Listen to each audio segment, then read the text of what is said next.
कहते हैं ज़िंदगी में अगर कुछ पाना हो ना तो अपने तरीके बदलो, इरादे नहीं। वैसे ही अगर आपने आईपीएस पीओ एग्ज़ाम देने का ठाना है या फिर कोई भी आपके एसबीआई पीओ आगे एग्ज़ाम ठाने हैं, तो आपके मार्क्स अगर कम आ रहे हैं तो अपने तरीके चेंज करो, और वो तरीका मैं आपको बताने वाला हूँ। ये नहीं कि भैया अब मेरा पेपर अच्छा नहीं जाएगा, मार्क्स नहीं बढ़ रहा है, बढ़ेंगे, ठीक है। अगर अभी भी आप में से कई लोग के मार्क्स जो मॉक्स में आप दे रहे हो वो कम आ रहे हैं, 40, 50, 60 की रेंज में हैं, तो कैसे आप उनको इम्प्रूव कर सकते हो। आपके पास अभी आईपीएस पीओ के लिए बहुत कम टाइम बचा है, तो जो रिमेनिंग डेज बचे हैं उनमें कैसे करोगे, और आगे upcoming SBI PO, SBI clerk examination के लिए भी हेल्पफुल रहेगा, ठीक है। तो हमने कुछ टॉपर से बात की जो हमारे स्टूडेंट्स हैं जो बैंक में काम कर रहे हैं, उनसे पूछा, कुछ पॉइंटर्स पूछे, तो वो आप सभी को हेल्प करेंगे। कुछ पॉइंटर्स ये हैं और साथ में तरीके बताऊंगा कैसे कैसे करने हैं, ठीक है। ध्यान सुनिएगा, यहाँ पे हर एक पॉइंट लिखा हुआ, हर एक बंदे का बढ़ाने का स्कोर बढ़ाने का तरीका था। पहला मेथड आप देखोगे, जैसे आप में से मैं आपको ये सब मेथड्स हैं कि कैसे कैसे आप अपने मार्क्स को ना बढ़ा सकते हो 40 परसेंटाइल से 90 परसेंटाइल। कल एक बच्चे ने पूछा था कि भैया मेरे मार्क्स क्वांट में ना 15 तक रह जाते हैं, 15 से 20 के बीच टहलते हैं, ठीक है, और वहाँ से 25 के ऊपर ले जाना वो मुश्किल होता है। तो वो कैसे समझोगे, ध्यान समझना। जैसे मान लो कुछ टॉपिक्स की बात करूँ, पहला तरीका ये है कि जैसे मान लो आप लोग डीआई जो लगाते हो और पजल्स और सिटी मैनेजमेंट लाते हो, आपको पता है ये बड़ा पार्ट है, मेन पार्ट होता है। डीआई हो गया आपका, पजल्स एंड सिटी मैनेजमेंट हो गया, ठीक है, क्योंकि उनको उठाने का मतलब आप 5 क्वेश्चन को वो दे रहे हो, एक टाइम देने वाले हो। तो इनके क्या करो, आप इंडिविजुअल सेट्स लगाना बहुत चालू करो, ठीक है। हमारे स्टूडेंट्स उसने बोला कि सर कि मैंने बहुत सारे इंडिविजुअल सेट्स लगाए, और इंडिविजुअल सेट्स लगाओगे, टॉपिक लगाओगे, तो उससे क्या है आपको बहुत फायदा होगा, ठीक है। आप डीआई के सेट्स आते हैं ना क्विज वाले टाइप में, तो डीआई के सेट्स लगाना चालू कर दो। उसमें क्या है कि आप डीआई को फास्ट करने की हैबिट आपकी बन जाएगी, ये मैं आगे बताऊंगा आपको भी। दूसरा, अच्छा यही चीज़ सेम पजल्स और सिटी मैनेजमेंट करना है, क्योंकि आपको पजल्स और सिटी मैनेजमेंट में आपको अपना टाइम घटाना है। अभी आप में से मैक्सिमम लोग 3 से 4 मिनट ले रहे होगे, या मतलब ये तो मैं अच्छा टाइम बता रहा हूँ, मैं कई लोगों को 5-6 मिनट लग रहा होगा, लेकिन यही टाइम घटा के जो 5-6 मिनट का है आपको घटा के 3 से 4 मिनट तक ले आना है दोस्त। ये मान लो प्री की पजल है तो इतना ही टाइम आपको लाना है, ठीक है। तो कोशिश करो कि आप जो इंडिविजुअल टॉपिक्स इनके लगाओ पजल्स और सिटी मैनेजमेंट में, वो ये चीज़ आपकी एप्लीकेबल हो रही हो, पहली बात। दूसरी बात मैं बात करता हूँ, 1 मिनट रुकना जरा, ठीक है। Start trekking your silly mistakes. आप में से बहुत से लोग आप गलती पेपर देते हो, आपको पता चलता है यार मैंने सिली मिस्टेक कर दी, आप लोग बोलते हो ना, तो वो सिली मिस्टेक क्या है उनको नोट तो करो अगली बार नहीं। जैसे मान लो एक सिली मिस्टेक ये होती है कि आपने निकाला आंसर कुछ और, मार्क कुछ और कर दिया, बहुत कॉमन सिली मिस्टेक है, ठीक है। एक हमने कुछ और वैल्यू ले ली, तो अगर इनको आप नोट रखोगे तो ये आपके दिमाग में बैठे रखेंगे। जब बैठे रहेंगे तो आप नेक्स्ट टाइम इनको बहुत ही कम चांस होगा कि इनको आप दोबारा रिपीट करो। तो नोट करना अपने सिली मिस्टेक्स को बहुत जरूरी है, क्योंकि आप जब नोट करते हो तो अगला मॉक लगाने से पहले उस चीज़ को नोट को देखते हो कि मैंने क्या सिली मिस्टेक की थी। एटलीस्ट सिली मिस्टेक्स को आप कम करोगे, और सिली मिस्टेक में बहुत नंबर लोग लूज़ करते हैं, ठीक है। तीसरी बात, इंग्लिश में, खास तौर से इंग्लिश में ये बता रहा हूँ मैं, जैसे इंग्लिश में आपके पीओ लेवल में अच्छे पैराग्राफ आपके आते हैं, ठीक है। अब जैसे हमने एक पीओ का अपने वेबसाइट पे एक मॉक वो अपलोड किया था, उसमें थोड़ा सा पैसेज जो है बड़ा था, तो बच्चे बोले सर वो पैसेज बड़ा मतलब टाइम टेकिंग था। तो उसके लिए मैं आपको एक बात बोलूँगा, जैसे मान लो इंग्लिश की बात करूँ ना, तो डेली आप लोग क्या करो, 1 से 2 बिग पैरा लगाने की हैबिट डालो। यहाँ पे मैंने एक वर्ड लिखा है रिटेंशन। एक्चुअली प्रॉब्लम ये हो रही है आजकल के रील्स और शॉर्ट्स के ज़माने में, हमारा रिटेंशन टाइम बहुत कम हो गया है। आप किसी एक चीज़ को बहुत देर तक पढ़ते हो ना, आपका तुरंत दिमाग स्विच कर जाता है। तो उस चीज़ को हैबिट में बनाने के लिए आप डेली हैबिट बना लो, 1 से 2 या 3 पैराग्राफ आपको पढ़ना ही पढ़ना है। चाहे आप कॉलम पढ़ लो, चाहे आप एडिटोरियल पढ़ लो, चाहे आप जो आरसीज होती हैं आरसी के सेक्शन को पढ़ लो, कोई दिक्कत की बात नहीं है, लेकिन ये काम करो आप लोग, ज़रूरी है बहुत ज़्यादा। चौथी बात मैं बहुत बोलूँगा, बहुत ज़्यादा इंपॉर्टेंट है, वो है कि आप कुछ मॉक्स ऐसे लगाओ जो बिना टारगेट के लगाओ। हमारा हर मॉक में टारगेट होता है यार इसमें 70 ऊपर लाएंगे, इसमें 60 ऊपर लाएंगे, लेकिन भैया आप ये क्या बोल रहे हो बिना टारगेट के। हाँ, कुछ मॉक को आप अपने दिमाग को शांत करके लगाओ, ठीक है, कि मैं फ्री होकर लगाऊंगा, अपनी मर्जी से लगाऊंगा। अपनी मर्जी से मतलब जैसे मान लो मैं खास तौर से क्वांट की बात करूँ, मैं क्वांट में हमेशा आपको बोलता हूँ कि स्पीड मैथ्स में आपको कैलकुलेशन स्पीड को, जो स्पीड मैथ्स है उसमें आपको मैक्सिमम क्वेश्चन, सिंप्लीफिकेशन, अप्रॉक्सीमेशन की जो भी हो सकता है, आप मन में कैलकुलेट करने की हैबिट डालो। क्वालिटेटिव क्वेश्चन के जो रूट्स आते हैं उनको मन में फास्ट निकालने की हैबिट डालो। तो वो कैसे होगा, जब तक आप मॉक में प्रैक्टिस नहीं करोगे। लेकिन आप क्या करते हो, हर मॉक में तो आपका टारगेट यही होता है कि बस मैं जो है लिख के बस अपना जितना कर सकूँ उतना कर सकूँ। तो वो चीज़ आप हैबिट डालो कि हाँ भाई मुझे ये करना है, ठीक है। अभी अरिथमेटिक के लिए बताऊँगा, एक चीज़ इसमें और इंक्लूडेड है, बताऊँगा। तो ये पहली बात, तो 3 से 4 चीज़ करना चालू कर दो अपने मार्क्स को इंक्रीज़ करने के लिए, बहुत ज़रूरी है, ठीक है, ध्यान रखना इस चीज़ को। आगे बढ़ते हैं। अब अगले जो 3 सब्जेक्ट्स आपके एग्जामिनेशन में आते हैं, इनको आप कैसे अटेम्प्ट करते हो, आप लोगों का सबका तरीका होगा, लेकिन आपको मैं एक बेहतर तरीका बता रहा हूँ कि इसको तरीके से अटेम्प्ट करके देखना। जैसे मान लो इंग्लिश में बात करूँ, तो इंग्लिश में आपको क्या है, अगर स्टैटिक आरसी या फिर 1 लाइनर पीजे मिला, थोड़ा 1 लाइनर पीजे तो क्लर्क वर्क में आते हैं, मान लो मैं कहता हूँ पीओ में आपके आ भी जाते हैं, तो इनको पहले निपटा लिया करो, क्योंकि स्टैटिक आरसी करना ईजी होता है। स्टैटिक आरसी का मतलब जहाँ फैक्चुअल बातें लिखी हुई हैं और कुछ एकदम फैक्चुअल क्वेश्चन पूछ लिया है, तो वो क्लर्क में जनरली होता है। मान लो पीओ में मैं कहता हूँ ईजी कोई सेट हुआ और आता भी है, तो उनको पहले वहाँ निपटा दो, ठीक है। फिर जितना आपका ग्रामर वाला पोर्शन है उसको निपटाने की कोशिश करो, ग्रामर के जितने भी आपके पोर्शन होते हैं पहले उसको फिर निपटाओ, ठीक है। और तीसरा आप आओ, जैसे मान लो कि यहाँ पे मैं बोलता हूँ स्टैटिक आरसी ना आया हो, बड़ा आरसी आया हो, बढ़िया आरसी आया हो, एनालिटिकल आपकी आरसी आई है, तो उसको आप अटेम्प्ट करो लास्ट में। अब जब आप आरसी अटेम्प्ट करते हो तो आरसी अटेम्प्ट करने का मैंने एक वीडियो बनाया था, इसको बहुत लोग देखे थे और तारीफ किए थे, तो उसमें मैंने आपको एक बात बोली थी कि आरसी करने के दो तरीके होते हैं। एक बच्चा वो होता है पूरी आरसी पढ़ता है फिर क्वेश्चन लगाता है, लेकिन मैंने आपको हमेशा सजेस्ट किया, जो मैं खुद करता था, कि बड़ी आरसीज में आप एक काम किया करो, क्वेश्चन को एक बार देख लिया करो, सिर्फ देख लिया करो।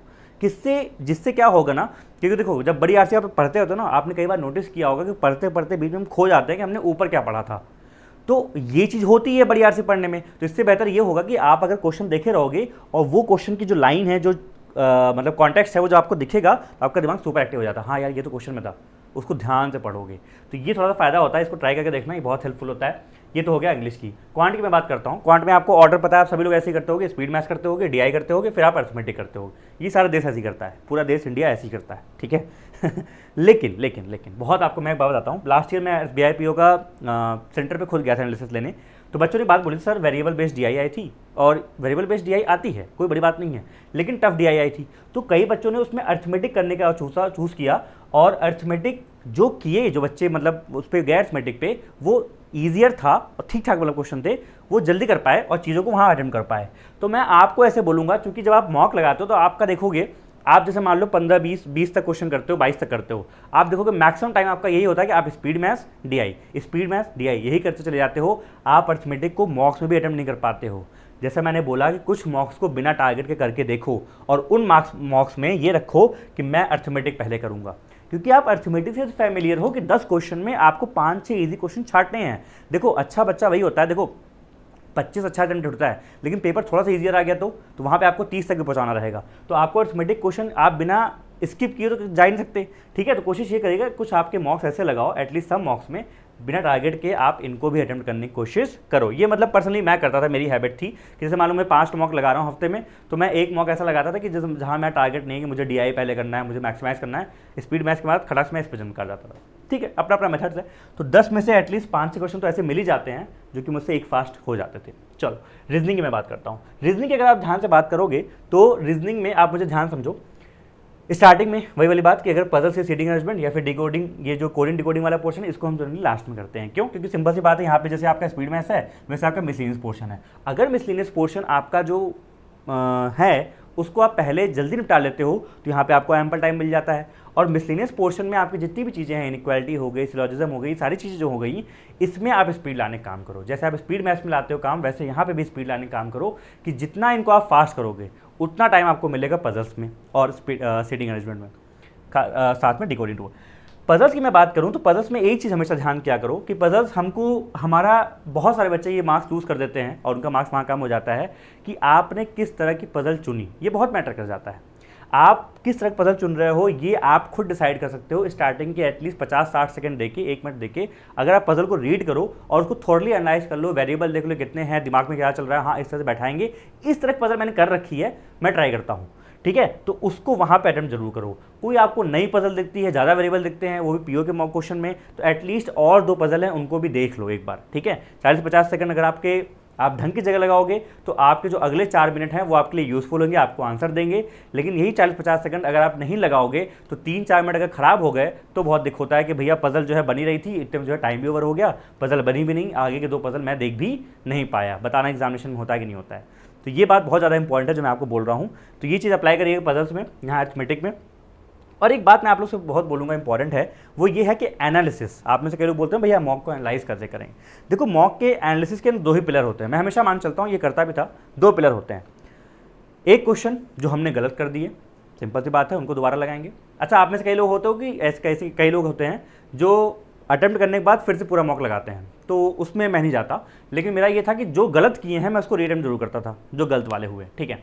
अच्छा जो गलत वाले हुए हैं उसको रीअटेम्प्ट करने का ये मुद्दा था कि भाई मुझसे क्यों नहीं हुआ, या तो मुझे कॉन्सेप्ट नहीं आता, ठीक है, या तो मैं उसमें बहुत टाइम ले रहा था, वहाँ पे मुझे छोड़ना पड़ गया, 2 ही चीज़ हो सकती है। अच्छा इसी में एक क्वेश्चन और आता है कि विच टुक सम टाइम।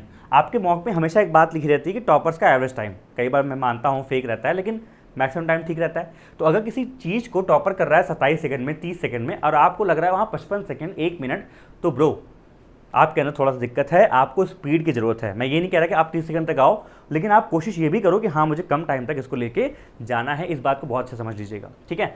दूसरी बात, लिस्ट ऑफ मॉक्स। ये मेरी एक हैबिट थी कि मेरा एक चार्ट बना था, डायरी बनी थी मेरी। उस डायरी में मेरा ये था कि इस संडे फिलहाल मैं आपको जैसे मैंने बताया ना, लाइव मॉक्स फ्री मॉक्स जितनी बोलते थे मैं देता था। तो जनरली मैं लाइव मॉक देता था, और लाइव मॉक जब देता था जैसे मान लो मेरी एक लिस्ट थी कि हाँ इस दिन मेरे इतने इतने ये मैथ्स रीजनिंग इंग्लिश का ये सब्जेक्ट्स आए, टोटल मार्क्स इतने थे, परसेंटाइल मेरी इतनी आई थी, ठीक है। और एक मोटा मोटा मुझे एक ड्रेस्टिक चेंज देखना था, ये नहीं कि इसमें 90 है तो इसमें 91 है, इसमें 92 है, ऐसा नहीं कि यहाँ पे मेरा 80s की रेंज में आ रहा है, ऊपर नीचे चलेगा। ये बात ध्यान रखना, जब आप मॉक दोगे तो ऊपर नीचे होगा।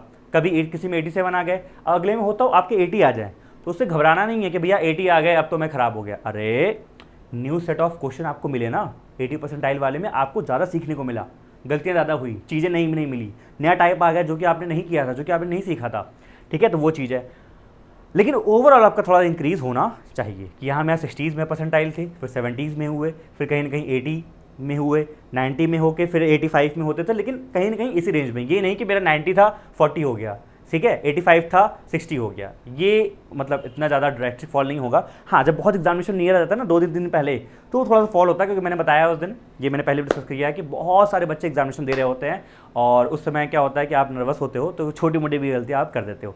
लेकिन अभी के लिए ये आपका स्ट्रैटेजी रहेगा, ठीक है। तो ये 4 बातों को जरूर ध्यान दीजिएगा, ये सारे टॉपर्स के मेथड्स हैं ये वाले, ठीक है।